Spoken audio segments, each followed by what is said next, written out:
জানাবো।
আমাদের মঞ্চে ইতিমধ্যেই উপস্থিত হয়েছেন আমাদের মাতৃশক্তি, যুব শক্তি, আমাদের শম্পা সেনগুপ্ত মহাশয়কে আমাদের মঞ্চের পক্ষ থেকে ধন্যবাদ জ্ঞাপন করছি।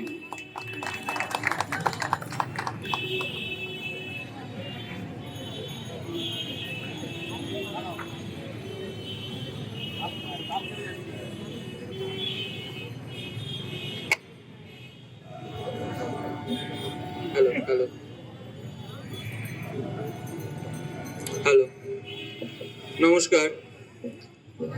আজকের এই সোনারপুর বাজার মোড়ের প্রতিবাদী পথসভায় উপস্থিত ভারতীয় জনতা পার্টির এই এলাকার সমস্ত নেতৃত্ব উপস্থিত রয়েছে। এই সোনারপুর দক্ষিণ মণ্ডলের সভা শম্ভু ঘোষ মহাশয় উপস্থিত রয়েছেন। এই বিধানসভার কনভেনার অরিজিৎ দা উপস্থিত রয়েছেন, সম্পাদি এবং ভারতীয় জনতা পার্টি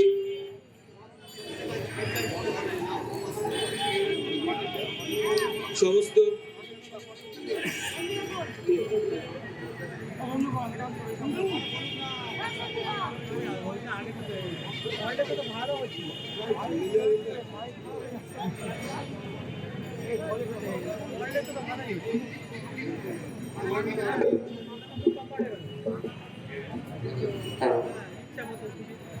উপস্থিত ভারতীয় জনতা পার্টির সমস্ত নেতৃত্ব, পথচলতি সাধারণ মানুষ, এলাকার কর্মব্যস্ত ব্যবসায়ীবৃন্দ, সকলকে জাতীয়তাবাদী গৈরিক অভিনন্দন জানাই।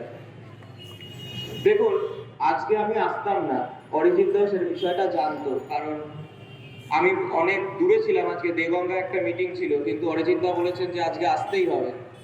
তাই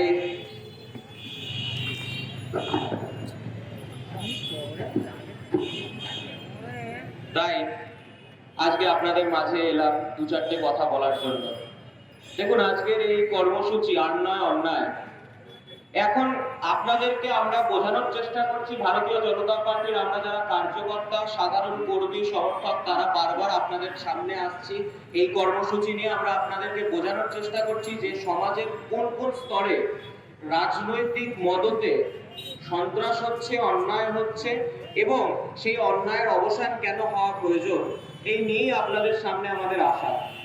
দেখুন, 2011 সালে যখন মমতা বন্দ্যোপাধ্যায় নির্বাচনে প্রতিদ্বন্দ্বিতা করছিলেন এবং মানুষের কাছে জনসমর্থন চেয়েছিলেন, মানুষ জানতেন কলকাতা লন্ডন হবে না, দীঘা গোয়া হবে না, দার্জিলিং ও সুইজারল্যান্ড হবে না, 1 কোটি বেকারের রাতারাতি কর্মসংস্থান করা যাবে না, 55,000 বন্ধ কলকারখানাও খোলা যাবে না, প্রত্যেকটা মহকুমায় একটা করে সুপার স্পেশালিটি হসপিটাল তৈরি করা যাবে না। কিন্তু তাও মানুষ ভোট দিয়েছিলেন। মানুষ ভোট দিয়েছিলেন সিপিএম এর উদ্ধতদের বিরুদ্ধে, সিপিএম এর নীতিহীনতার বিরুদ্ধে, একটা আর্থিক স্থবিরতার বিরুদ্ধে।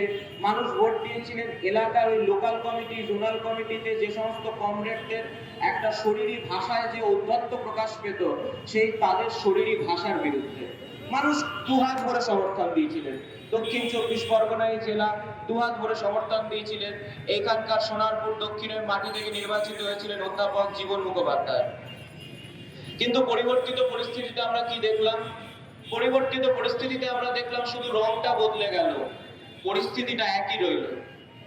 দেখুন, আমি কয়েকটা বিষয় নিয়ে আপনাদের কাছে বলবো। আরো বক্তা রয়েছেন, সম্পাদী রয়েছেন, আমার আগেও পূর্ববর্তী বক্তারা বলেছেন যে দেখুন, আমি একজন যুব সমাজের প্রতিনিধি। আমি যুবকদের ওই যে যন্ত্রণা, সেটা কিছুটা হলে অনুভব করি। সেই জায়গা থেকে বলছি, মমতা বন্দ্যোপাধ্যায় যখন সরকার এসেছিলেন, উনি বলেছিলেন আমি এমপ্লয়মেন্ট ব্যাংক বানাবো এবং চাকরির ব্যবস্থা করব। এবং এই বিগত জুলাই মাসে ওই ছাত্র পরিষদের মিটিং এ উনি বললেন উনি 1,20,00,000 বেকারের কর্মসংস্থানের ব্যবস্থা করেছেন। তো 1,20,00,000 বেকারের চাকরি মানে প্রত্যেকটা বুথে, যদি পশ্চিমবঙ্গে 78,000 বুথের আমি ধরে নিই, প্রত্যেকটা বুথে গড়ে 150 জন করে চাকরি হয়েছে তৃণমূল কংগ্রেসের শাসন আমলে। তাহলে আমার এই একটা প্রশ্ন, আপনার বুথে দুয়ারে দুয়ারে যখন সরকার আসছে, আপনার বুথে যে তৃণমূল কংগ্রেসের কর্মীরা থাকছেন, সমর্থকরা থাকছেন, তাদের কাছে আপনাদের আজকে প্রশ্ন করা প্রয়োজন আছে যে এই বুথে 150 জন চাকরি কোথায় হয়েছে তার একটা তালিকা আপনারা জিজ্ঞাসা করুন যে কোথায় চাকরি হয়েছে। কারণ আমরা যখন ওনার 1,20,00,000 বেকারের চাকরির গল্প উনি বললেন, ভারতীয় জনতা পার্টি সাথে সাথে বলল বিধানসভায় একটা শ্বেতপত্র প্রকাশ করে মাননীয় মুখ্যমন্ত্রী প্রকাশ করুন যে 1,20,00,000 বেকারের চাকরির ব্যবস্থা কোথায় হয়েছে। মাননীয় শ্বেতপত্র প্রকাশ করতে পারেননি, কিন্তু আপনার এলাকার যে সমস্ত তৃণমূল কংগ্রেসের ছোট্ট ছোট্ট নেতা কর্মী সমর্থকরা রয়েছে তাদেরকে জিজ্ঞাসা করো যে ভাই 10 বছর অতিক্রান্ত, 10 বছর ধরে আমরা আপনাদের উপর ভরসা রেখেছিলাম, আপনি শুধু আপনার নেত্রী দিতে পারছে না হিসেব যে কোথায় গেল 1,20,00,000 বেকারের চাকরি। আপনি অন্তত বলুন আমাদের বুথে, এই বুথে যে বুথে আপনি ভোট চাইতে আসছেন, এই বুথে 150 জনের চাকরির তালিকাটা আপনি আমাকে দিন, আমার ভোটটা আপনাকে। আমি দায়িত্ব নিয়ে বলছি, এই সোনারপুর দক্ষিণ হোক, মমতা বন্দ্যোপাধ্যায় বা অন্য কোনো জায়গায় হোক, এমনকি মমতা বন্দ্যোপাধ্যায় নিজের বিধানসভা হোক, ভবানীপুরের বুকে এমন একটা বুথ খুঁজে পাবেন না যেখানে 150 জনের চাকরি হয়েছে। 2019 সালে মার্চ মাসে যখন মাননীয় শিক্ষামন্ত্রী পার্থ চট্টোপাধ্যায় শ্বেতপত্র প্রকাশ করছেন, উনি শ্বেতপত্রে দেখাতে পারলেন মাত্র 3,86,000 বেকারের চাকরি হয়েছে। তো তারপর নিশ্চয়ই এমন কিছু হয়নি যে 3,86,000 বেকারের চাকরির থেকে সেই সংখ্যাটা আজকে চলে যাবে 1,20,00,000 বেকারের চাকরি। এটা রাজনৈতিক মঞ্চ ব্যবহার করে বেকার যুবক যুবতীর সাথে মাননীয় মুখ্যমন্ত্রী এবং তার প্রশাসন প্রতারণা করছে। দেখুন, এসএসসি বন্ধ, টেট বন্ধ, আর যখন একটার পর একটা পরীক্ষায়, একটার পর একটা নিয়োগ প্রক্রিয়ায় দুর্নীতি হচ্ছে। আমি দায়িত্ব নিয়ে বলছি যে পশ্চিমবঙ্গ ছাড়া এমন দুর্নীতি কোনো রাজ্যে হয় না, কোনো রাজ্যের শিক্ষা ব্যবস্থায় এমন দুর্নীতি দেখতে পাওয়া যায় না। দেখুন, 2015 সালে একটা টেট পরীক্ষা হয়েছিল, সেই টেট পরীক্ষায় দেখা গেল প্রথম যে লিস্টটা বেরোলো মেরিট লিস্ট, তাতে এসএসসি পরীক্ষায় কারোর নাম, একজন ভদ্রমহিলার নাম নেই। সে ভদ্রমহিলার নাম প্রথম ওয়েটিং লিস্টেও নাম নেই, সেকেন্ড ওয়েটিং লিস্টে তার নাম চলে এলো। সেই নামটা কি? অঙ্কিতা অধিকারী। যারা আমাদের বয়সী তরুণ তারা জানে, যারা এসএসসি টা নিয়ে ভাবছে তারা জানে অঙ্কিতা অধিকারীকে। অঙ্কিতা অধিকারী আগে ছিল বনমন্ত্রী, সম্ভবত সেই পরেশচন্দ্র অধিকারী ফরওয়ার্ড ব্লকের মন্ত্রী ছিলেন বামফ্রন্ট আমলে। তিনি যখন তৃণমূলে যোগদান করলেন, তার মেয়ে হঠাৎ অঙ্কিতা অধিকারী, তার কখনো ছিল না নাম, ফার্স্ট ওয়েটিং লিস্টে নাম নেই, কিন্তু সেকেন্ড ওয়েটিং লিস্টে হঠাৎ নাম চলে এলো। আমি কিছু দেখছিলাম, সেই জন্য আমি সেইখানে দেখছি, এইটা অঙ্কিতা অধিকারীর অ্যাডমিট কার্ড। অঙ্কিতা অধিকারীর এই অ্যাডমিট কার্ডে লেখা আছে অঙ্কিতা অধিকারী বাংলায় পরীক্ষা দিয়েছিল, কিন্তু যখন এইখানে আমরা দেখতে পেলাম যে এই ওয়েটিং লিস্টে পলিটিক্যাল সায়েন্সে ওনার নাম চলে এলো, অর্থাৎ পরীক্ষা দিলেন বাংলায়, ওনার রিক্রুটমেন্ট হয়ে গেল পলিটিক্যাল সায়েন্সে, রাষ্ট্রবিজ্ঞানে। এই দুর্নীতিটা কি করে হলো? এই দুর্নীতিটা কি করে হলো? জীবন মুখোপাধ্যায়, আপনি একজন অধ্যাপক মানুষ, আপনি নিজের এলাকায় জবাব দিন। আপনার এলাকায় 46,000 বেকার যুবক যুবতী আছে, আপনাকে জবাবটা দিতে হবে যে এই দুর্নীতিটা কোথায় হলো। এই যে এইখানে পশ্চিমবঙ্গের বুকে যে শেষ এসএসসি পরীক্ষাটা হয়েছিল, এই সোনারপুরের মাটি থেকে প্রায় 22,000 যুবক যুবতী এসএসসি পরীক্ষাটা দিয়েছিল, তাদের সাথে এটা প্রতারণা না? আপনাদের নেতা মন্ত্রীদের জায়গা থেকে এইভাবে চাকরিটা হবে, আর আমাদের ছেলেরা কি করবে? বেকার থাকবে। আমি সেই সকল তৃণমূল কংগ্রেসের যারা যারা ওই দেওয়াল লেখেন, বুথ লেখেন, তাদেরকেও প্রশ্ন করছি, আপনাদের কি চাকরি হয়েছে? ছেলেটার বাড়িতে কি মেয়েটা চাকরি পেয়েছে? পায়নি। সে যে কোনো দল করুক, বেকারত্বের সমস্যা, সে সিপিএম করুক, বিজেপি করুক, তৃণমূল করুক, চাকরিটা হচ্ছে না। চাকরিটা কোথায় হচ্ছে? ওই যে সমস্ত তৃণমূল কংগ্রেসের নেতারা, ওই যাদের ব্যাংক ব্যালেন্স আছে কোটি কোটি, তাদের চাকরিটা হচ্ছে। ওই যে দেখবেন বিনয় কৃষ্ণ বর্মন, ওই কোচবিহারের তৃণমূল কংগ্রেসের জেলা সভাপতি, ওনার দেখবেন ওনার ছেলে, যার কোথাও নাম ছিল না, ডাব্লিউবিসিএস পরীক্ষায় সাদা খাতা জমা দিলেন। সাদা খাতা জমা দিয়ে কি করলেন? অথচ সে ডাব্লিউবিসিএস পরীক্ষা হঠাৎ 200-168 নাম্বার পেয়ে গেল। এই যে আমার কাছে প্রমাণ আছে, সাদা খাতাটা জমা দিয়েছিলেন ডাব্লিউবিসিএস পরীক্ষায়, ঐচ্ছিক বিষয় বাংলা আর ইংরেজিতে। সাদা খাতা জমা দিলে দুটোতে, একটাতে 200-168 আর একটাতে 200-162 পাওয়া গেল। ছেলেটা ডাব্লিউবিসিএস করছে। প্রত্যেক বছর কতগুলো পিএসসি পরীক্ষা দেয়, ডাব্লিউবিসিএস পরীক্ষা দেয়, সেইখানে তাদের সাথে এগুলো বঞ্চনা হচ্ছে কিনা আপনাদেরকে আজকে ভাবতে হবে। এই যে সাদা খাতা জমা দিয়ে 200-168 পেয়ে ডাব্লিউবিসিএস হয়ে যাচ্ছে ছেলেটা, আর আপনারা বোঝার চেষ্টা করুন, আপনি পরিবারে একটা মধ্যবিত্ত নিম্নবিত্ত পরিবার, 15 থেকে 20 বছর এক একটা ছেলে মেয়ের পড়াশোনার সময়কাল থাকে। 12 বছরের স্কুল জীবন, তারপর 3 বছরের কলেজ জীবন, তারপর আরো 2 বছর 3 বছরের বিশ্ববিদ্যালয় জীবন, তারপর ছেলেগুলো একের পর এক পড়াশোনা করছে, একের পর এক জায়গায় পড়াশোনা করছে, 20 বছর অতিক্রান্ত হয়ে তারা পড়াশোনা করছে। তাদের জন্য জুটছে কি? তাদের জন্য জুটছে চপ ভাজা, তেলে ভাজা, বা সিন্ডিকেট আর তোলাবাজি। কারণ এই চাকরিগুলো তৃণমূল কংগ্রেসের নেতা মন্ত্রীদের বাড়ি থেকে পাচ্ছে। ওই যে যারা জেলা সভাপতি রয়েছে, যারা ওই সমস্ত বিধায়ক রয়েছে, তাদের পরিবার থেকে। আমি কাগজ দিয়ে এক্ষুনি প্রমাণ করতে পারি যে রায়নাথ তৃণমূল কংগ্রেসের বিধায়কের পরিবার থেকে একটি টেট পরীক্ষা দিয়ে 16 জন পরীক্ষার্থী চাকরি পেয়েছিলেন। একটা টেট দিয়ে 16 জন তারই পরিবারের সদস্য চাকরি পেয়েছিলেন। উত্তর দিনাজপুরের ইসলামপুরের বিধায়ক, তার একটা টেট পরীক্ষা থেকে তার পরিবারের 23 জন চাকরি পেলেন। এগুলো পশ্চিমবঙ্গের মানুষের সাথে প্রতারণা হচ্ছে কিনা সেটা বোঝার দিন আপনাদের এসে গেছে। কারণ বেকারত্ব যারা হচ্ছে, যারা বেকারত্বের যন্ত্রণা অনুভব করছে, তাদের কিন্তু কোনো রাজনৈতিক পরিচয় নেই। এই জায়গাটা আপনারা অনুভব করুন।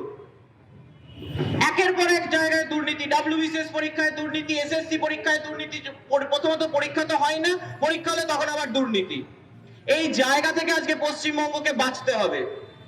পশ্চিমবঙ্গের শিল্পায়নের কি পরিস্থিতি? একের পর এক জায়গায় আমরা দেখছি কলকারখানা বন্ধ হয়ে যাচ্ছে। মমতা বন্দ্যোপাধ্যায় বলেছিলেন 55,000 বন্ধ কলকারখানা উনি খুলবেন, যেটা বামফ্রন্ট আমলে ইউনিয়নবাজির জন্য 55,000 কলকারখানা বন্ধ হয়ে গেছে। উনি বলেছিলেন আমার কাছে চাবিটা রাখা রয়েছে, তোমরা আমাকে নির্বাচিত করো, রাইটার্সে বসো, আমি চাবিটা দেবো, আর 55,000 বন্ধ কলকারখানা খুলে যাবে। আমি বেশি কথা বলছি না। 55,000 বন্ধ কলকারখানার মধ্যে মমতা বন্দ্যোপাধ্যায় চেষ্টা করে মাত্র 3টে কলকারখানা খুলতে পেরেছিলেন। হুগলিতে 2টো, দমদমে 1টা। দমদমেরটা ওই সাংসদ বিধায়কের দ্বন্দ্বে বন্ধ হয়ে গেল, আর হুগলির 2টো এখনো চলছে। কিন্তু এই তৃণমূল কংগ্রেসের সময়কালে 2011 থেকে শুরু করে 2019 পর্যন্ত, বিগত 8 বছরে, শুধু বেশি দূর যেতে হবে না আপনাদের, ওই দেখবেন উত্তরে ওই ত্রিবেণী এই সাইডটা থেকে দক্ষিণে ওই বজবজ অব্দি আপনাদের এখানে এই যে গঙ্গাটা বয়ে চলেছে, আর গঙ্গার দুপাশে এই যে একটা আমাদের উৎকৃষ্ট শিল্প বলয় ছিল, এই শিল্প বলয় বিগত 8 বছরে 8,432টা কলকারখানা শুধু এই জায়গায় বন্ধ হয়েছে। কোনো ভারী শিল্প তো আসেইনি, শুধু যদি আমরা মেন স্ট্রিম শিল্প ধরি, আর যদি তার সাথে অ্যান্সিলারি আর ডাউনস্ট্রিম ধরে নিই, 8,000-এর ওপর বেশি কলকারখানা বন্ধ হয়েছে। যদি আমরা হলদিয়া শিল্পাঞ্চল দেখি, 234টা কলকারখানা ওখানে বন্ধ হয়েছে। যদি আমরা আসানসোল শিল্পাঞ্চল দেখি, 332টা কলকারখানা ওখানে বন্ধ হয়েছে। এই নদিয়ার ওই যে কল্যাণী সাইডে 54টা কলকারখানা বন্ধ হয়েছে। পশ্চিমবঙ্গের বেকার শ্রমিকের সংখ্যা প্রায় 3.5 লাখ।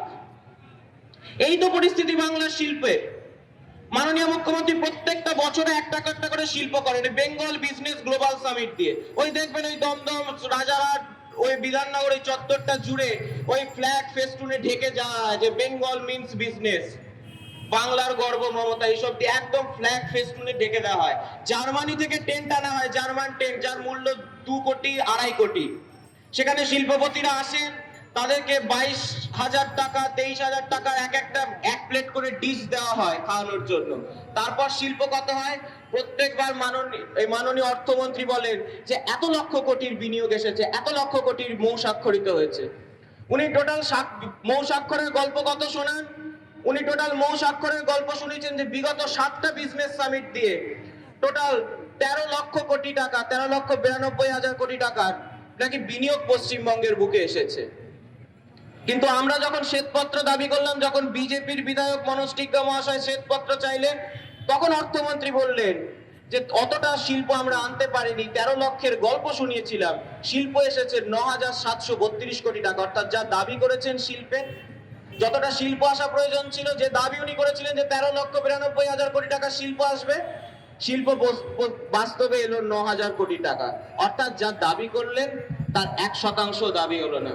মমতা বন্দ্যোপাধ্যায়, এই কাগজ দিয়ে প্রমাণ করতে পারি, শুধু কাগজ দিয়ে, একটা কাগজ দিয়ে প্রমাণ করব যে 2011 থেকে 2018 সাল পর্যন্ত, শুধু এইটুকুনো সময়, 19 ধরিনি, 20 ধরিনি, 21 করলে 21ও ধরছি না, শুধু এই 2011 থেকে 2018 সাল পর্যন্ত আপনি এবং আপনার ভাইপো মমতা বন্দ্যোপাধ্যায় এবং অভিষেক বন্দ্যোপাধ্যায়কে যদি আমরা বাদ দিই, তার পরিবারের ডিসক্লোজড, শুধুমাত্র ডিসক্লোজ সম্পত্তি রয়েছে, বেড়েছে সেটা 1332 কোটি টাকা। শুধু ভাবুন, তার পরিবারের রোজগার হয়েছে 8 বছরে 1332 কোটি টাকা। এই জায়গাটায় আপনাদেরকে বুঝতে হবে যে একটা পরিবারতান্ত্রিক দল চলছে, এই পরিবারতান্ত্রিক দল থেকে মুক্তি পেতে হবে। শিল্পের অবস্থা ততই বছর, বেকারত্বের অবস্থা ততই বছর। আজকে সেই জায়গা থেকে বাংলাকে পরিত্রাণের পথ খুঁজতে হবে। বাংলার যুব সমাজ একের পর এক জায়গায় অনশনে বসছে। আমি সেই দিন গেছিলাম, 2 দিন আগেই গেছিলাম ওই পার্শ্ব শিক্ষকদের অবস্থানে। 48,000 পার্শ্ব শিক্ষক, তারা ওইখানে বিভিন্ন জেলায়, দক্ষিণ 24 পরগনায়, কেউ কোচবিহারে, কেউ সল্টলেকে, তারা আন্দোলন করছে। তারা কাজে সম বেতনের দাবিটাও ছেড়ে দিয়েছে। তারা শুধু একটাই দাবি করছে যে আমাদের যে মর্যাদাটা রয়েছে, যে সম্মান নিয়ে আমরা যে রোজগার করব, সেই সম্মানের রোজগার, সেই হকের পাওনাটা যেন আমরা পাই, সেই দাবিতে তারা গোটা পশ্চিমবঙ্গ জুড়ে আন্দোলন করছে। প্রায় 18 দিন এই শীতের মধ্যে তারা আন্দোলন করছে। আমি যখন গেলাম এই রাত্রিবেলা, রাত 11টায় গেলাম, দেখলাম কি বিভৎস যন্ত্রণা। তারা ওইখানে যন্ত্রণার মধ্যে, তাদের কোনো বাথরুম নেই, বাথরুমে যে আশেপাশের বাথরুমগুলো রয়েছে সুলভ শৌচালয়, পুলিশকে দিয়ে সেই শৌচালয়গুলোকে বন্ধ করে দেওয়া হয়েছে, যাতে সেখানে আন্দোলনকারী মহিলারা রয়েছেন তারাও যেন সুলভে বাথরুমের ওই সুবিধাগুলো অনুভব করতে না পারেন। তবুও তারা আন্দোলন করছেন, কারণ তারা শিক্ষিত যুব সমাজ, তারা পড়াশুনো করেছেন, তারা জায়গাটাতে দাঁড়িয়ে তারা একটা সম্মানের রোজগারটা করতে চায়। তারা সেই রোজগার চাইছে না যে রোজগার পশ্চিমবঙ্গের মাননীয় মুখ্যমন্ত্রী দিতে চাইছেন। আজকে দুর্ভাগ্যজনক লাগে, এই কামালগাঁজি যে এরিয়াগুলোতে আপনি দেখবেন, গড়িয়ার সাইডগুলোতে দেখবেন, ওই তৃণমূল কংগ্রেসের, যুব কংগ্রেসের ওই সমস্ত সদস্যরা, তারা বাধ্য হয়ে তোলাবাজিতে নামছে, তারা বাধ্য হয়ে সিন্ডিকেটটা করছে। এটা খুব দুর্ভাগ্যজনক। কিন্তু আমি সেই ছেলেগুলোকে দোষ দিচ্ছি না। তৃণমূল কংগ্রেসের যারা যারা ওই সিন্ডিকেট তোলাবাজিতে নাম লেখাতে বাধ্য হয়েছে, সেই ছেলেগুলোর দোষ নেই। একের পর এক, আমি বললাম 20-25 বছর ধরে ছেলেগুলো পড়াশোনা করছে, মধ্যবিত্ত নিম্নবিত্ত পরিবারের ছেলে। যে ছেলেটা যখন বেরোচ্ছে সকালবেলায় উঠে, তখন দেখছে যে তার বাবা বাজার ফেরত, বাবা যখন ফিরছে তার পায়ের চটিটার অবস্থা ক্ষয়ে ক্ষয়ে এমন যে সেইটাতে পাথর, নুড়ি পাথর, রাস্তায় নুড়ি পাথরে আঘাত পেয়ে তার বাবার পাটা রক্তাক্ত, তার মায়ের শাড়িটা ছেঁড়া, শতচ্ছিন্ন শাড়ি পরে সে রান্নাঘরে হেসেলে কাজ করছে। সেই জায়গা থেকে যে যন্ত্রণাটা অনুভব করে যে আমি মায়ের জন্য একটা শাড়ির ঠিকঠাক ব্যবস্থা করতে পারছি না, বাবার ওষুধের জায়গাটার ব্যবস্থা করতে পারছি না, সেই পরিস্থিতিতে দাঁড়িয়ে সেই যুবকগুলো বাধ্য হচ্ছে তোলাবাজি যেতে যেতে, সেই ছেলেগুলো বাধ্য হচ্ছে সিন্ডিকেটে যেতে। মাননীয় মুখ্যমন্ত্রী প্রশাসন বাধ্য করছে চাকরির ব্যবস্থাগুলোতে দুর্নীতি করে চাকরি না দিয়ে, এই পথে আজকে যুব সমাজকে বিপথগামী করছে। এই জায়গা থেকে আপনাদেরকে আজকে অনুভব করতে হবে যে কেন পশ্চিমবঙ্গে একটা পরিবর্তন প্রয়োজন, কোথায় অন্যায় হচ্ছে। আজকে খুব দুর্ভাগ্যজনক ভাবে এই যে যখন আমফান হলো, দেখুন এই দক্ষিণ 24 পরগনা জেলা, এই সোনারপুরের মাটি, এই বারুইপুরের মাটি, এই মাটিতে আমরা দেখেছি যে সময় গোটা পশ্চিমবঙ্গ মমতা বন্দ্যোপাধ্যায়ের উপর বিশ্বাস রাখেনি, আপনারা বিশ্বাস রেখেছিলেন। যখন গোটা পশ্চিমবঙ্গে তৃণমূল কংগ্রেসের কোনো ভোট ছিল না, এই মাটি থেকে একের পর এক পঞ্চায়েতের সদস্য, পৌরসভার সদস্য, বিধায়ক, সাংসদ আপনারা নির্বাচিত করে পাঠিয়েছিলেন। মমতা বন্দ্যোপাধ্যায়কে অগ্নিকন্যা, মমতা বন্দ্যোপাধ্যায়কে সাংসদ বানানোর পেছনে এই সোনারপুরের মাটির ভূমিকা, সেটা অস্বীকার করা যায় না। কিন্তু প্রতিদানে এই জেলাকে কি দিলেন মমতা বন্দ্যোপাধ্যায়? আমফান হওয়ার 40 ঘন্টার মধ্যে প্রধানমন্ত্রী নরেন্দ্র মোদী উঠে এলেন পশ্চিমবঙ্গে, দিল্লি থেকে উড়ে এখানে এলেন। উনি টোটাল অর্থ ধার্য করলেন পশ্চিমবঙ্গের জন্য, আর্থিক বরাদ্দ রাখলেন। প্রথমে 1000 কোটি আর তারপর 2707 কোটি টাকা, টোটাল 7707 কোটি টাকা। কোথায় গেল এই আমফানের টাকা? কি দেখলাম আমরা এখানে পরিস্থিতি? 10 দিন 12 দিন অতিক্রান্ত, জলমগ্ন অবস্থা, কারেন্ট নেই, বিদ্যুৎ নেই। এইখানের মানুষের জন্য কি অবস্থায়, কি অবর্ণনীয় যন্ত্রণার মধ্যে দিয়ে এই দক্ষিণ 24 পরগনা জেলায় গোসাবা, বাসন্তী, কুলতলি, এমনকি সোনারপুরের শহরাঞ্চলেও কি অবর্ণনীয় কষ্ট ছিল সেই আমফানের সময়। কি হলো সেখানে? 3707 কোটি টাকার যে অর্থ ধার্য করা হলো, কোথায় গেল সেই শ্বেতপত্র প্রকাশের দাবি তো আমরা জানাচ্ছি। কেন মাননীয় মুখ্যমন্ত্রী, যখন আমরা এতগুলো কেন্দ্র সরকার থেকে এতগুলো টাকা দেওয়া হলো, 3700 কোটি টাকার হিসেব কেন মাননীয় মুখ্যমন্ত্রী প্রশাসন দিতে পারছেন না? এই সোনারপুরের মাটিতে 2009 সাল থেকে আমি একটা ফাইল দেখছিলাম, যে 2009 সাল থেকে এখানে প্রথমে কবির সুমন, তারপরে সুগত বাবু, তারপরে মিমি চক্রবর্তী, এই যে আপনারা তিনবার তৃণমূল কংগ্রেসের সাংসদদের নির্বাচিত করেছেন, সেই তৃণমূল কংগ্রেসের সাংসদরা মোটে এখানে 52 কোটি টাকা এই সোনারপুরের মাটিতে পাঠিয়েছিলেন জলনিকাশি ব্যবস্থাটা সংশোধন হওয়ার জন্য। 52 কোটি টাকা জলনিকাশি ব্যবস্থা সংশোধনের জন্য পাঠানো হয়েছিল, কিন্তু দুর্ভাগ্যজনকভাবে তার মধ্যে 31 কোটি টাকার কোনো হিসেব নেই। এই 31 কোটি টাকার হিসেব কে দেবে? জীবনবাবু আপনাকে বলতে হবে, পল্লববাবু আপনাকে বলতে হবে কোথায় গেল এই টাকা। এই টাকার হিসেবগুলো আপনাকে দিতে হবে। আমি আরো একটা আপনাদের কাছে এই ফাইল দেখাচ্ছি। এইখানে উনি হিসেবে বলছেন যে no objection certificate from Rajpur Sonarpur municipality. কিসের নো অবজেকশন? যে ওই যে পুকুরগুলোকে ভরাট করা হচ্ছে, পুকুরের পাড়, রাস্তার ধার, ড্রেনের ধারগুলোকে একের পর এক জায়গায় বিক্রি করে দেওয়া হচ্ছে, সেগুলো দিয়ে তোলাবাজির রাজনীতি চলছে। সেটাতে মাননীয় পল্লব বাবু বললেন যে নো অবজেকশন লেটার, অর্থাৎ এইভাবেই চলবে রাজপুর সোনারপুর। আর কতগুলো ইনকাম হচ্ছে, অবৈধভাবে ইনকাম হচ্ছে এইখানে রাজপুর সোনারপুরের, এইভাবে অবৈধ জায়গায় পুকুর ভরাট করে ড্রেনের পাড়গুলোকে বিক্রি করে প্রায় 74 কোটি টাকা। 74 কোটি টাকার দুর্নীতি কে করছে? এটা আপনাদের কাছে বুঝতে হবে। এগুলো আপনাদের টাকা, আপনাদের টাকার থেকে দুর্নীতি হচ্ছে। এই দুর্নীতি কে করছে? এই দুর্নীতি করছে স্থানীয় তৃণমূল কংগ্রেস প্রশাসন। এই দুর্নীতি, এই বঞ্চনা আপনাদের সাথে হচ্ছে, সোনারপুরের সাথে হচ্ছে, সোনারপুরের মানুষের সাথে হচ্ছে। এই বঞ্চনাটাকে অনুভব করার চেষ্টা করুন। আজকে কোথায় যাচ্ছে এমপি ল্যাডের টাকাগুলো?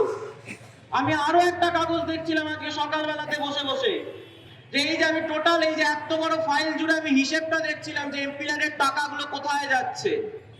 খুব দুর্ভাগ্যজনক বিষয় যে আমি হিসেবটা যখন দেখছি যখন আমি দুটো বেশি হিসাব দেখিনি। আমি দেখলাম কবির সুমনের সময়কালে কবির সুমন মহাশয় 24 কোটি টাকা কেন্দ্রের থেকে চেয়েছিলেন শুধুমাত্র এই সোনারপুর রাজপুর পৌরসভার উন্নয়নের জন্য।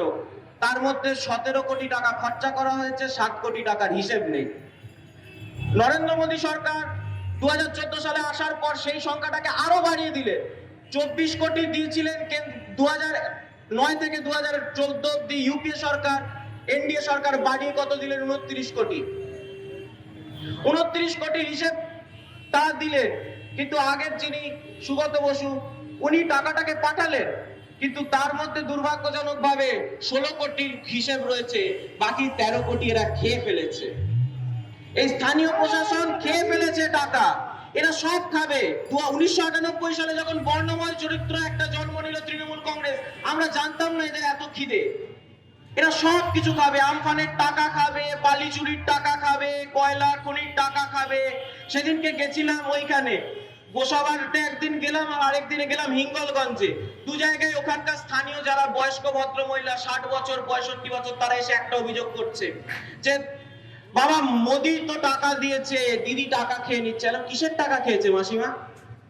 বললেন যে বাবা দেখো আমার এখানে পায়খানা ঘর বানানোর কথা ছিল, 12,000 টাকা দিয়েছিল নরেন্দ্র মোদী সরকার, কিন্তু দুর্ভাগ্যজনক ভাবে তার মধ্যে 8,000 টাকা গল্প করে দিয়েছে স্থানীয় তৃণমূল কংগ্রেসের প্রশাসন। এরা সব খাবে, এরা পায়খানা ঘরের টাকাটাও খাবে, এরা এদের এত খিদে, এই খিদে থামানো যাচ্ছে না। শুধু আমপানের কোটি কোটি টাকা নয়, ছোট ছোট টাকাও এরা খাবে। এই খিদে আমাদেরকে মেটাতে হবে। এরপর বাংলাটাকে খেয়ে নেবে। একের পর এক যুবক মারা গেছে, তন্ময় চ্যাটার্জি, দেবদত্ত ঘাটি, অতনু মিস্ত্রি, একের পর এক যুবক যারা এসএসসি পাস করেছিল 2014-2015 সালে, সেই ছেলেগুলো আত্মহত্যার পথ বেছে নিতে বাধ্য হয়েছে, আত্মহত্যার পথে তারা অগ্রসর হয়েছে। কারণ 5 বছর 6 বছর অতিক্রান্ত, তাদের চাকরির কোনো ব্যবস্থা এই মাননীয় প্রশাসন করতে পারেনি। আমি এইখানে আরো কয়েকগুলো বিষয় দেখলাম যে 13 জন এখানে এমন কাউন্সিলর রয়েছে, 13 জন কাউন্সিলর। সেই জায়গায় দাঁড়িয়ে কি দেখলাম, 13 জন কাউন্সিলরের আমি যখন হিসেব দেখছি, দুর্ভাগ্যজনকভাবে আমি দেখছি 2010 সালের যারা ক্যান্ডিডেট ছিলেন তখন তাদের যে হলফনামায় যে টাকাটা ভরা ছিল, 2015 সালে যখন তারা আবার পুনরায় হলফনামায় টাকাটা দিচ্ছেন, সেই সময় তখন টাকার হিসেব কি দেখা যাচ্ছে? সেই সময় দেখা যাচ্ছে কারোর 15 কোটি টাকার রোজগার হয়েছে, কারোর 18 কোটি টাকার ঘোষিত রোজগার হয়েছে, এমন 13 জন কাউন্সিলর রয়েছে। এই টাকাগুলো কোথা থেকে রোজগার হলো? এই প্রশ্নের জবাব আজকে দিতে হবে। 13 জন কাউন্সিলরের রোজগার শুধুমাত্র এখানে দুর্নীতিতে দেখলাম সারা পশ্চিমবঙ্গের বুকে। এই পৌরসভা এমন দুর্নীতি হলো যে পৌর প্রধান যিনি ছিলেন মাননীয় শান্তা সরকার মহাশয়কে সরে যেতে বাধ্য হলো। আর আমি বলছি শান্তা সরকার তো কেবলমাত্র একটা চুনোপুটি। টাকার ভাগ তো গেছে, টাকার ভাগ তো নবান্নেও গেছে, কালীঘাটের টালির তলাতেও গেছে, 122 নম্বর ওয়ার্ডে সুভাষিস চক্রবর্তী, শোভা চক্রবর্তীর বাড়িতেও গেছে। সেই টাকার হিসেবগুলো কোথায় যাবে? শুধুমাত্র শান্তা সরকারকে সরিয়ে দিলে হবে? রাঘব বোয়ালগুলোকে তো সরাতে হবে। দায়িত্বটা আমরা নিয়েছি, আমরা দায়িত্ব সহকারে এই সমস্ত চোরদের সরিয়ে দেব। দেখুন, এই বিগত 2020 সালে একটা ভাইরাস এসেছিল, করোনা ভাইরাস।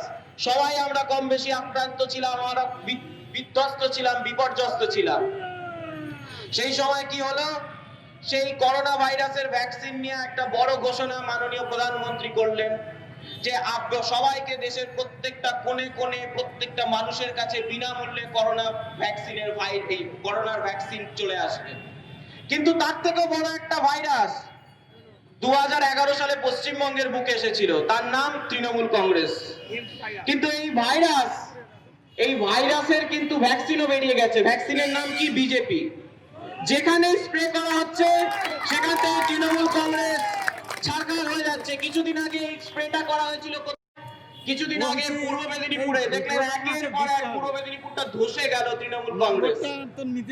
এই অমিত শাহ নাড্ডাজি আসছেন, ওনারা বলেছেন একটা হাওড়াতে আমরা একটা জনসভা করব, শুধু এই কথা বলেছে। আর দেখছেন হাওড়া একের পর এক মন্ত্রী, একের পর এক বিধায়ক বেসুরো গাইছেন। আজকে তো মমতা বন্দ্যোপাধ্যায়ের জন্মদিন, ও জন্মদিনে ওনার সরকার লক্ষ্মী ছাড়া হলেন। লক্ষ্মী রতন শুক্লা তৃণমূল কংগ্রেসের সভাপতি পদ ছেড়ে দিলেন, মন্ত্রিত্ব ছেড়ে দিলেন। উনি সেই ঝামেলা আর সহ্য করতে পারছেন না। আরেকজন আজকে মন্ত্রিসভার তাৎক্ষণিক মিটিং ডেকেছেন, রাজীব বাবু সেখানে অনুপস্থিতটা হচ্ছেন। লাইন তো দিচ্ছেন, এখান থেকে অনেকে লাইন দিচ্ছে, সব জায়গা থেকে লাইন পড়ে গেছে, আমরা ছাঁকনি দিয়ে বেছে নিচ্ছি। আমি এই মঞ্চ থেকে কথা দিয়ে গেলাম, একটা সপ্তাহ অপেক্ষা করুন, একটা সপ্তাহ। 25 জন তৃণমূল কংগ্রেসের এমএলএ বিজেপিতে যোগদান করতে চলেছে। যদি কথাটা ভুল হয় এই এলাকায় আর এসে পথসভা করব না। অনেকে 38 জন লাইন দিয়েছিলেন, আমরা ছেকে 13 জনকে বাদ দিয়েছি, শুধু কেন্দ্রীয় নেতৃত্বের একটা ইশারা যে হ্যাঁ নিয়ে নেব।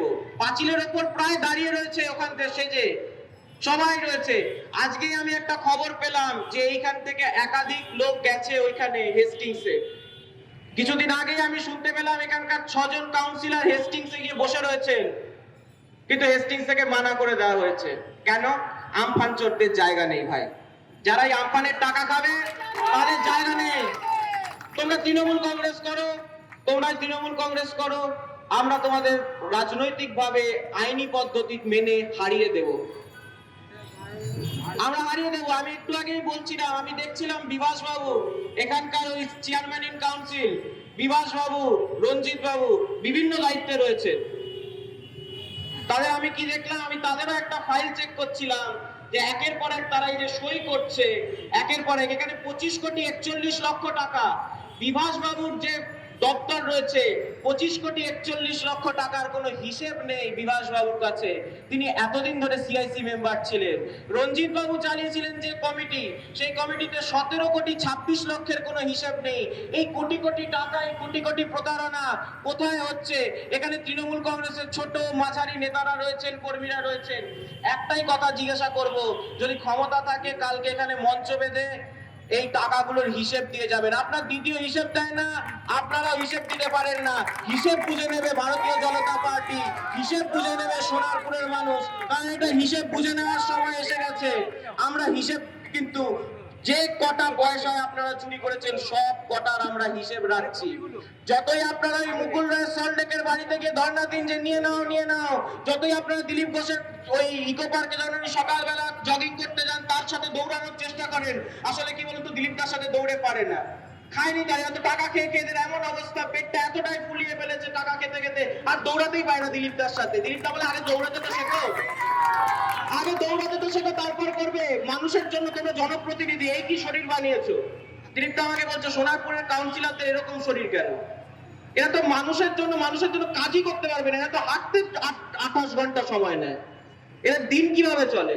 তো যতই আমি একটা কথা বলছি, যারাই সোনারপুরের মানুষের সাথে বঞ্চনা করেছেন, যারাই সোনারপুরের মানুষের সাথে প্রতারণা করেছেন, তাদের জীবন নিয়ে, তাদের এখানকার যুবকদের জীবন নিয়ে, এনাদের মানুষের যে পাবলিকের যে টাকা ছিল সেই টাকাগুলোকে নিয়ে যারা দুর্নীতি করেছেন, তারা যেখানে ঘুরে যান, দিল্লি, হেস্টিংস, মুকুলদা, দিলীপ দা, কাউকে হবে না।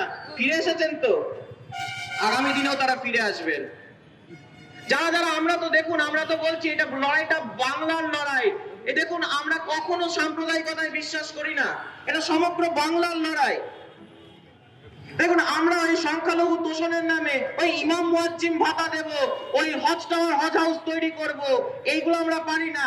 আমরা ওই রাজনীতি পারি না যে দুপুরবেলা ভরপেট মাছ ভাত খেয়ে রাত্রিবেলা সেই ঢেকুর তুলতে তুলতে একটা হিজাব পরে নিয়ে দোয়া চাইবো, আল্লাহ মেঘ দে, আল্লাহ পানি দে, অভিষেকের বাড়িতে এসকেলেটর বসিয়ে দে, কোটি কোটি টাকা দে, বউ সোনা চুরি করবে সেই সোনা চুরির সুযোগ দে।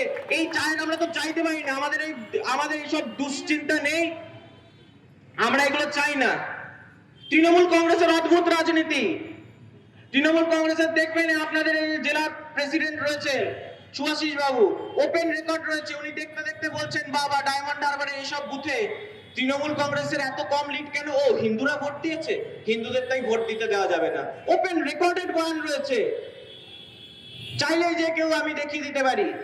তো সেই তাহলে তৃণমূল কংগ্রেসের কি রাজনীতি?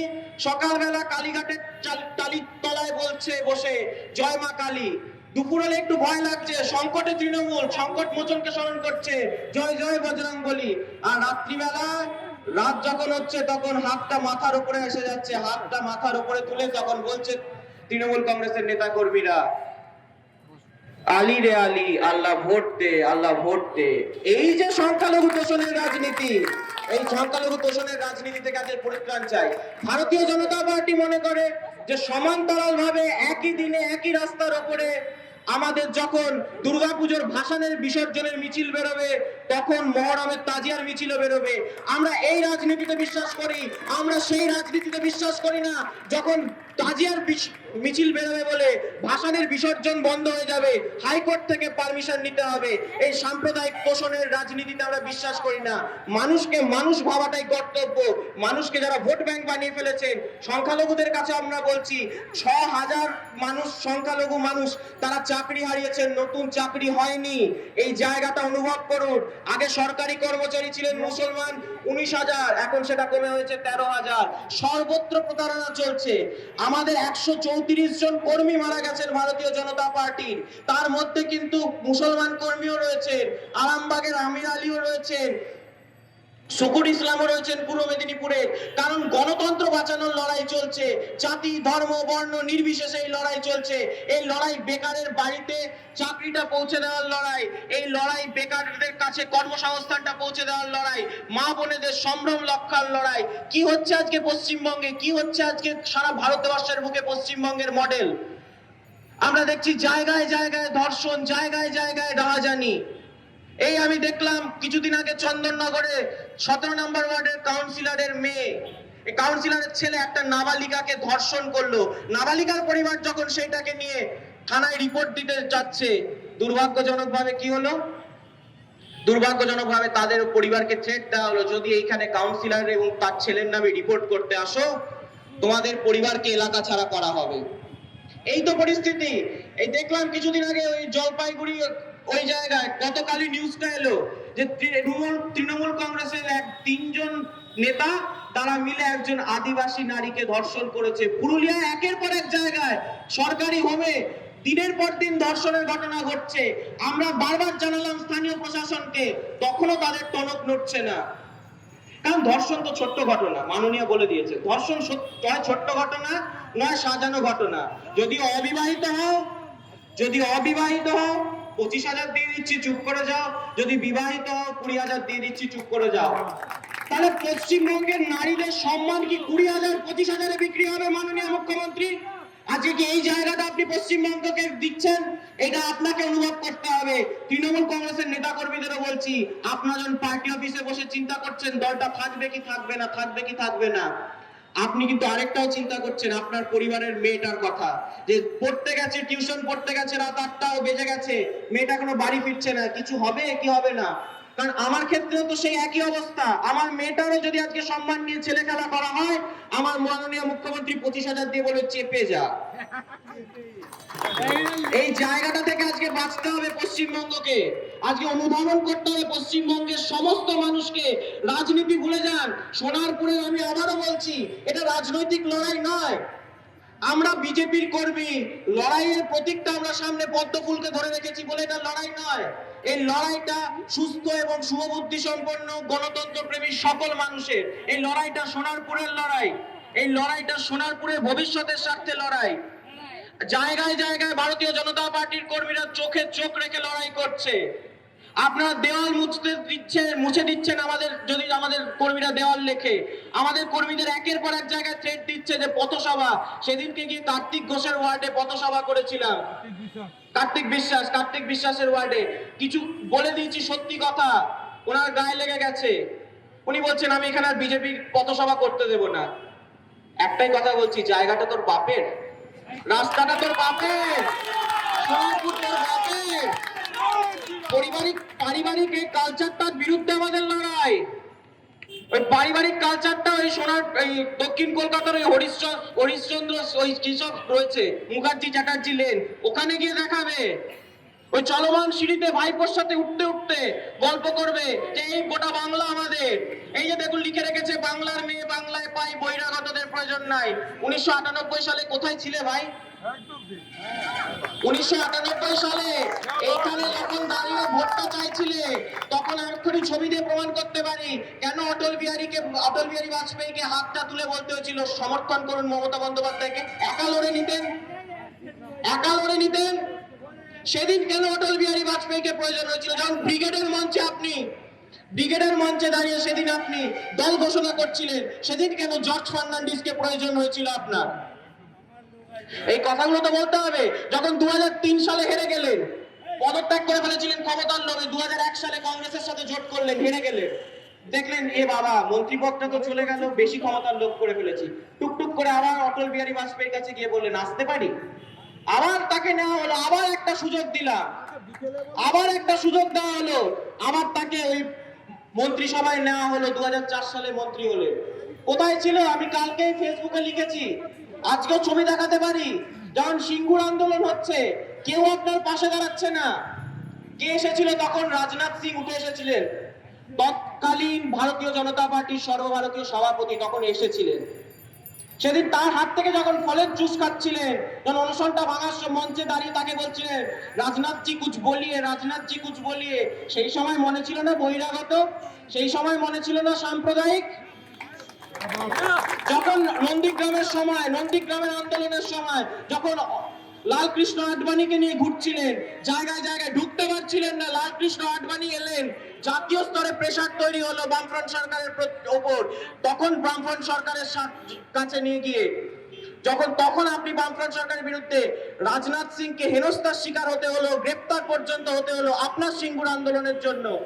একদম ঘিরে ধরেছিল সিপিএম এর হারমাত বাহিনী। সেই জায়গায় লালকৃষ্ণ আডবাণী তবুও আপনাকে সেদিন নন্দীগ্রামে ঢুকিয়েছিলেন। কি হয়েছিল তখন? তখন মনে ছিল না যে এরা বহিরাগত, এরা সাম্প্রদায়িক?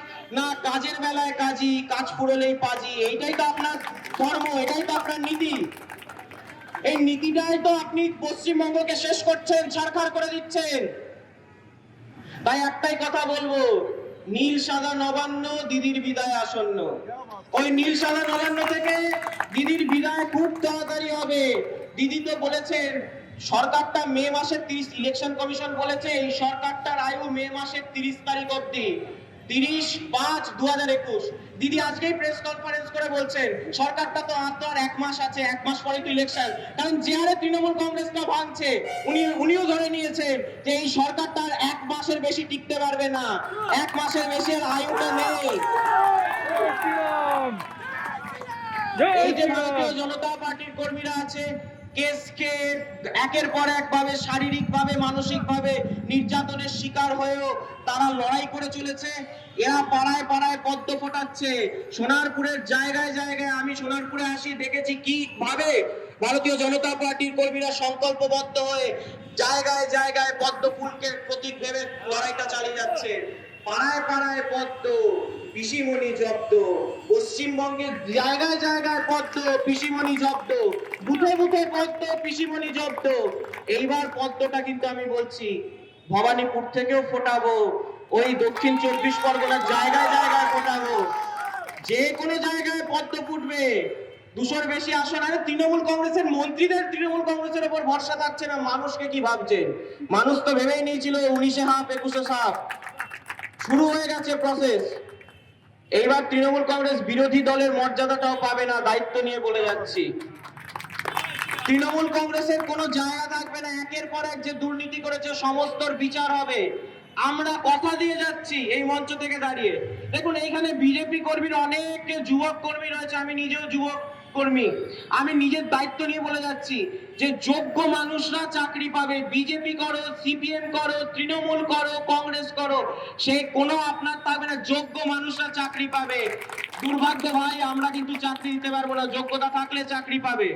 দায়িত্ব নিয়ে বলে যাচ্ছি, এটা আমাদের ভারতীয় জনতা পার্টির কালচার নয়। খাবো খাবো খাবো খেয়েই যাবো, এই কালচার আমাদের নয়। আমরা যারা যারা রয়েছেন, আমি একটাই কথা দায়িত্ব নিয়ে বলছি, আমরা কিন্তু একটা বিষয় সংকল্পবদ্ধ, শিল্পায়ন আসবে, শিল্প হবে, কৃষকের যোগ্য মর্যাদা পাবে, আয়ুষ্মান ভারতের 5 লাখ করে টাকা আপনারা পাবেন। আমরা স্বাস্থ্যসাথীর বিরোধিতা করছি না, যতই সেটা ভুলে বড় থাক, যতই সেটা বিভ্রান্তিকর থাক। আপনারা জানেন সোশ্যাল মিডিয়ার যুগ, দেখতে পাচ্ছেন একের পর এক জায়গায় স্বাস্থ্যসাথী কার্ড নিয়ে কিভাবে হেনস্থা হতে হচ্ছে। জায়গায় জায়গায় মানুষ স্বাস্থ্যসাথী কার্ড নিয়ে ঘুরে বেড়াচ্ছে। মমতা বন্দ্যোপাধ্যায় বলছেন হেলথের কোনো সমস্যা নেই হেলথ সেক্টরে। একের পর এক জায়গায় কিন্তু মানুষ ঘুরছেন। দুর্ভাগ্যজনক ভাবে একের পর এক মানুষ মারা যাচ্ছে। 8 বছর বয়সী শিশু হোক, 16 বছর বয়সী শুভজিৎ হোক, 62 বছর বয়সী বসন্ত কুমার ভট্টাচার্য হোক, এই গড়িয়ায় বাড়ি, সবাই মারা যাচ্ছে।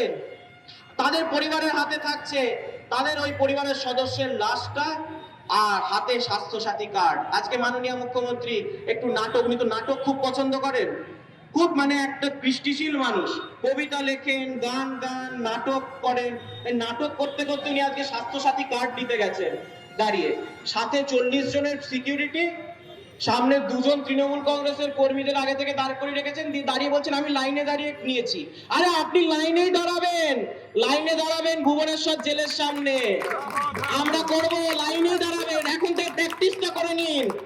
যেভাবে টাকা মেরেছেন আপনি, আমফানের টাকা চুরি, কয়লার টাকা চুরি, শাশুড়ি, আপনি আর আপনার ভাইপো লাইনে দাঁড়াবেন। আজকে আপনার পেছনে 4 নাম্বার লাইনটা ফাঁকা ছিল, 4 নাম্বারটা সিকিউরিটি ঘিরে ছিল, সেদিন আপনি দাঁড়াবেন, তার আপনার পেছনে ভাইপো দাঁড়াবে। অনেক সব মুখ্যমন্ত্রী হবে।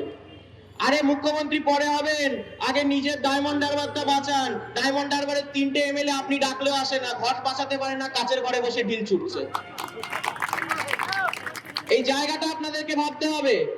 আমি আবার একটা কথা বলে যাচ্ছি, নির্বাচনের মুহূর্তে আসব, নির্বাচনী প্রচারে আবার আসার চেষ্টা করব, কিন্তু ততদিন সংকল্পবদ্ধ থাকুন, এলাকায় ঐক্যবদ্ধ থাকুন। এই লড়াই আমরা লড়ছি, এই লড়াই আমাদের জিততে হবে বাংলার স্বার্থে, বিজেপির স্বার্থে নয়। বিজেপির 17টা রাজ্য সরকার রয়েছে, একটা রাজ্য সরকার এলো কি গেল তাতে মোদির কুর্সিটা চলে যাবে না, অমিত শাহ স্বরাষ্ট্র মন্ত্রকের পদটা চলে যাবে না, কিন্তু বাংলার একটা জেনারেশন শেষ হয়ে যাবে। তাই বাংলার ভবিষ্যতের স্বার্থে, বাংলার যুবক যুবতীর স্বার্থে, বাংলার মা বোনেদের সম্মান রক্ষার স্বার্থে, বাংলার কৃষকদের প্রাপ্য অধিকার পাওয়ার স্বার্থে, শ্রমিক স্বার্থে একটাবার আপনাকে ভাবতে হবে, একটাবার বিজেপিকে আনতে হবে। এই দেখুন সোনারপুর দক্ষিণের মাটি, 109টা বুথে সন্ত্রাস করে কিছু ভোটের লিড নিয়েছিল। এখন তো মিছিল করলে বিজেপি মিছিল দেখে ওরা পাল্টা মিছিল করে, কিন্তু তাতে ঝুড়ি ভর্তি লোকও হয় না। দায়িত্ব নিয়ে বলে যাচ্ছি, এখান থেকে তৃণমূল কংগ্রেসের প্রতীকে যেই প্রার্থী হন, জীবনবাবু হবেন না, নিজেই বলে দিয়েছেন, ভয় লাগছে। আর দুবার জিতেছেন, হ্যাট্রিক করার চক্করে আর হেরে যাবেন সেটা চাইছেন না। জীবনবাবু হবেন না, পল্লব বাবু হন, সুভাষিস চক্রবর্তী হন, মমতা বন্দ্যোপাধ্যায় হন, যেই ক্যান্ডিডেট হোক, এখান থেকে ভারতীয় জনতা পার্টির প্রতীকে আমরা ভারতীয় জনতা পার্টির প্রার্থীকে 20,000 মার্জিনে জিতিয়ে বিধানসভায় পাঠাবো। আপনাদের আশীর্বাদ নিয়ে, আপনাদের সমর্থন নিয়ে আমরা কিন্তু এটা সংকল্পবদ্ধ, ভারতীয় জনতা পার্টির কর্মীরা সংকল্পবদ্ধ, ভারতীয় জনতা পার্টির কর্মীরা প্রতিদিন মাঠে আছেন। আপনারা পাশে থাকুন। দায়িত্ব নিয়ে বলে যাচ্ছি, অপশাসনটা দূর হবে, নতুন সকাল, নতুন সূর্য, একটা নতুন বাংলা তৈরির সংকল্প নিয়েছি, যেখানে বাংলার মুখ স্বামীজি, রবীন্দ্রনাথ, নজরুল এরা থাকবেন। বাংলার মুখ কোনো পরিবার চালনা একটা পার্টি, তার কোনো প্রধানের মুখ থাকবে না। বাংলার বুকে বাংলার গর্ব, বাংলার ঋত যে আমাদের সম্মান ছিল সেটা পুনরুদ্ধার করার জন্য সংকল্পবদ্ধ বিজেপি। আমরা বাংলায় উন্নয়ন আনবো। আমরা বাংলার উন্নয়ন এই জন্য করবো না আমরা বিজেপি কর্মী বলে, আমরা প্রথমে বাঙালি, পশ্চিমবঙ্গের মাটিটাকে বাঁচাতে হবে। রাজনৈতিক প্ল্যাটফর্ম তো একটা সমাজ সেবা করার একটা প্ল্যাটফর্ম, রাজনৈতিক মঞ্চ, কিন্তু তার আগে আমাদের যে পরিচয়, আমাদের পরিচয় আমরা বাঙালি, আমরা পশ্চিমবঙ্গবাসী। পশ্চিমবঙ্গের জীবনটাকে শেষ করে দিচ্ছে, পশ্চিমবঙ্গটাকে বাঁচাতে হবে। সেই বাঁচানোর লড়াইটা নিয়ে আমরা লড়ছি। বিজেপি কর্মী, তৃণমূল কর্মী, সিপিএম কর্মী যারা অনুভব করতে পারছেন, আমরা সবাইকে স্বাগত জানাচ্ছি। যদি মানব সেবার কাজ করতে চান, যদি সামাজিক কল্যাণের কাজে ব্রতী হতে চান, আপনার কিন্তু ঠিকানা বিজেপি, আপনার ঠিকানা পদ্মফুল। আসুন ঐক্যবদ্ধভাবে বাংলা গড়ার লড়াইটা করি। প্রায় 40-45 বছর ধরে বাংলার সর্বনাশটা হয়েছে, 5টা বছর সুযোগ দিন। যদি না কাজ করতে পারি ছুঁড়ে ফেলে দেবেন, কিন্তু আমরা কাজ করব। তাই একাধিক রাজ্যে আমরা নির্বাচিত হচ্ছি, একাধিক রাজ্যে আমরা একের পর এক সরকারে আসছি। তাই একটা বার সুযোগ দিন। দায়িত্ব নিয়ে বলছি, ভারতীয় জনতা পার্টি বেশি কথা বলে না, যতটুকুনো কথা বলবো করে দেখাবো, যতটুকুনো কথা বলেছি করে দেখিয়েছি, যেখান থেকে যা সংকল্প নিয়েছি করে দেখিয়েছি। যা সংকল্প নেব যে প্রতি বছর এসএসসি হবে, প্রতি বছর বেকার যুবক যুবতীর রেগুলার এসএসসি পিএসসির মাধ্যমে চাকরিটা হবে, প্রতি বছর বাংলার বুকে শিল্পায়ন হবে ও শিল্প সম্মেলনের নামে মেলা খেলা হবে না, শিল্পপতিরা আসবেন, শিল্প আনবেন। টাটা কোম্পানি ইতিমধ্যেই বলেছেন যে যেদিন এই সরকারটা নবান্ন থেকে সরবে 5,000 কোটির বিনিয়োগ এখানে চলে আসবে। আমরা কিন্তু একটাই কথা বলছি, একটু সুযোগ দিন, সুযোগ আপনার ভবিষ্যৎকে দিন। আমরা তো কেবল মঞ্চে আমাদের প্ল্যাটফর্মটাকে ব্যবহার করুন। ভেতরে যাবেন যখন, সংকল্পবদ্ধ হয়ে পদ্মফুলের বোতামটা টিপবেন, ভোটটা বিজেপিকেই দেবেন। আগামী দিন ভালো থাকুন সকলে, আবার দেখা হবে। রাজনৈতিক লড়াই জারি রয়েছে, আমরা জারি করে রেখেছি। আমরা আগামী দিনের রাজনৈতিক এই লড়াইয়ে জিততে এসেছি। সবাই ভালো থাকবেন। জয় হিন্দ, বন্দে মাতরম, ভারত মাতা কি জয়।